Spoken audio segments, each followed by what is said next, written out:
네, 잠시 1번 문항에 대해 제 수업을 성찰해 본 후 답변 드리도록 하겠습니다.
네, 1번 문항에 대해 답변 드리도록 하겠습니다.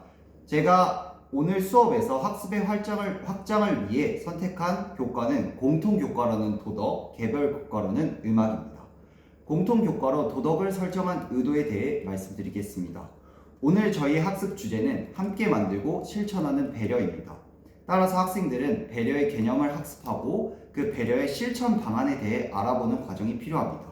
따라서 저는 이 활동 1 단계에서 교실속 배려 실천 방안에 대해서 학생들과 태블릿 PC를 이용해서 조사를 하고 탐구해보는 과정을 넣었습니다. 이를 통해 학생들은 배려의 개념을 학습하고 배려 실천 방안이 무엇인지 자신의 경험을 정리해 볼 수 있었을 것입니다.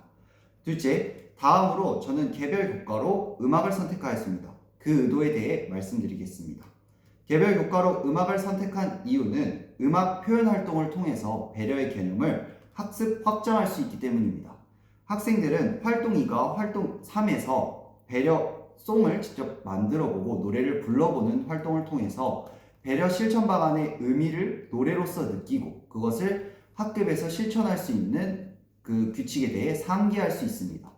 이를 통해 학생들은 학습의 확장을 이뤄내고 학생들이 음악뿐만 아니라 다른 교과에도 관심을 갖도록 할 수 있을 것입니다. 다음과 같이 수업에서 교과 간 연계를 통해서 학습을 확장하는 것은 굉장히 중요합니다. 학습의 확장이 일어난다면 학생은 배움의 깊이를 더할 수 있고 그 배움을 실천하는 자세를 함양할 수 있을 것입니다. 이상입니다. 잠시 제 수업을 성찰해 본 후 2번 문항에 대해 답변 드리도록 하겠습니다.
네, 2번 문항에 대해 답변 드리도록 하겠습니다. 깊이 있는 수업은 교사와 학생 주도성을 바탕으로 학생의 배움을 삶과 연결하여 학생이 탐구하는, 사유하는 사람으로서 성장을 돕습니다. 따라서 제가 이 깊이 있는 수업을 녹여내기 위해 수업에서 활용한 교사 주도성과 학생 주도성에 대해 각각 2가지씩 말씀드리도록 하겠습니다. 첫째, 학생 주도성의 측면에서 저는 학생에게 학습 선택권을 보장하였습니다. 예를 들어 발표 방식이라든지 혹은 오늘 배움 목표나 배움 활동을 학생들에게 하고 싶은 것은 무엇인지를 먼저 묻고 그를 반영하여 학습 활동을 설계하였습니다. 학생들이 하고 싶어하는 방식을 반영한 수업은 학생들의 참여성을 높이고 학생들이 흥미를 갖고 수업에 도전할 수 있게 할 것입니다. 둘째, 학생 주도성의 측면에서 저는 학생들에게 배려 실천송 가사를 직접 써보도록 하였습니다. 학생들이 직접 조사한 그 배려 실천 방안에 대해서 그것을 가사로 직접 써본다면 그 배려 실천 방안에 대한 의미를 스스로 느끼고 그것의 재미를 느껴 활동에 더 적극적으로 참여할 것입니다. 이를 통해서 학생은 주도성을 갖고 학습에 참여할 수 있으며 배려에 대해 깊이 있는 학습을 할 수 있을 것입니다. 다음으로 교사 주도성 측면에서 말씀드리겠습니다. 첫째, 교사 주도성인 측면에서 발문을 통해 학습 방향을 설정한 것입니다. 저는 수업 중간중간 배려의 개념은 무엇인지, 그러면 가사에 들어갈 내용은 무엇인지에 대한 질문을 던졌습니다. 이는 학생들이 오늘 학습 주제인 함께 만들고 실천하는 배려의 방향에서 크게 벗어나지 않도록 유도한 것입니다. 학생들은 이를 답해보면서 배려의 개념을 이해하고 배려를 실천할 수 있는 방향을 스스로 떠올릴 수 있을 것입니다. 둘째, 교사 주도성인 측면에서 학생들에게 다양한 학습 활동을 제시한 것입니다. 학습 활동을 제시함으로써 학생들은 학습에 더 적극적으로 참여할 수 있습니다. 예를 들어 학생들에게 첫 번째에선 탐구하는 활동을, 두 번째에선 직접 가사를 써보는 활동을, 세 번째에선 그것을 노래 불러보는 활동을 교사가 정리하여 제시한다면 학생들은 조금 더 학습에 명확한 목표의식을 갖고 참여할 수 있습니다. 이를 통해 학생들은 학생 주도성과 교사 주도성이 모두 조화롭게 이뤄진 수업에 참여하게 됩니다. 이는 깊이 있는 수업의 토대가 될 것이고 학생들이 더 수업에 적극적으로 참여할 수 있을 것입니다. 이상입니다.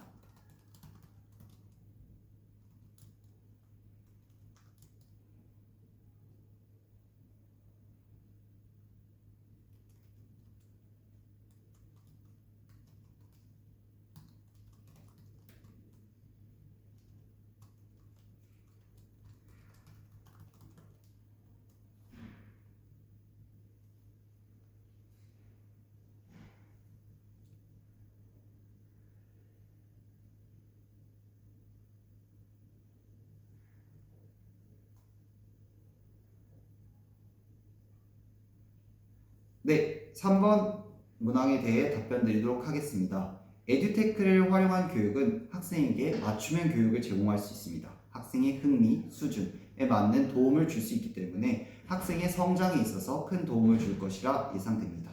따라서 저는 오늘 에듀테크를 고른 이유를 세 가지 측면에서 에듀테크의 특징을 통해 설명드리도록 하겠습니다. 첫째, 학습 기록의 측면에서 에듀테크를 활용하였습니다. 저는 태블릿 PC 굿노트를 이용하여 학생들이 학습 내용을 정리할 수 있게 하였습니다. 이는 학생들이 이번 차시에서 학습한 내용뿐만 아니라 저번 차시에서 학습한 내용을 연결하여 배움을 확인할 수 있고 배움에 연결이 생겨날 수 있습니다. 이를 통해 학생은 배움의 성장을 이끌어낼 수 있고 학생이 조금 더 깊은 탐구를 하는데 큰 도움을 줄 것입니다. 둘째, 모든 간 교류 측면에서 패들렛을 사용하였습니다. 학생들이 패들렛에 우리 반 배려송 가사를 만든 것을 직접 올려보고 조화 활동을 통해 교류하는 것을 하면서 학생들이 서로의 작품을 감상하고 그것에 대해 댓글 달도록 하였습니다. 이는 자기중심성에서 벗어나 다른 학생들이 자신의 작품에 대해서 생각하는 관점을 이해하고 자신만 알고 있었던 부분에서 벗어나 다른 친구들이 아는 범위까지 배움을 확장할 수 있기 때문입니다.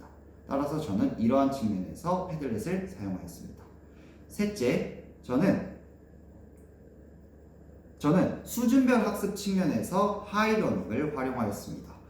활동을 마무리했을 때 시간이 남는 학생들은 하이러닝 컨텐츠 라이브러리에 들어가서 다른 사례에 대해 학습할 수 있도록 하였습니다. 이는 학습에 쉬움을 느꼈던 학생들이 조금 더 난이도가 있는 도전적인 과제를 시행하면서 학생들이 학습의 성장을 이끌어낼 수 있습니다. 이 밖에도 학습 내용에 있어서 잘 이해가 되지 않는 학생들은 하이러닝에 튼튼히 보충학습 자료를 활용하여서 학습을 조금 더 보충하도록 하였습니다.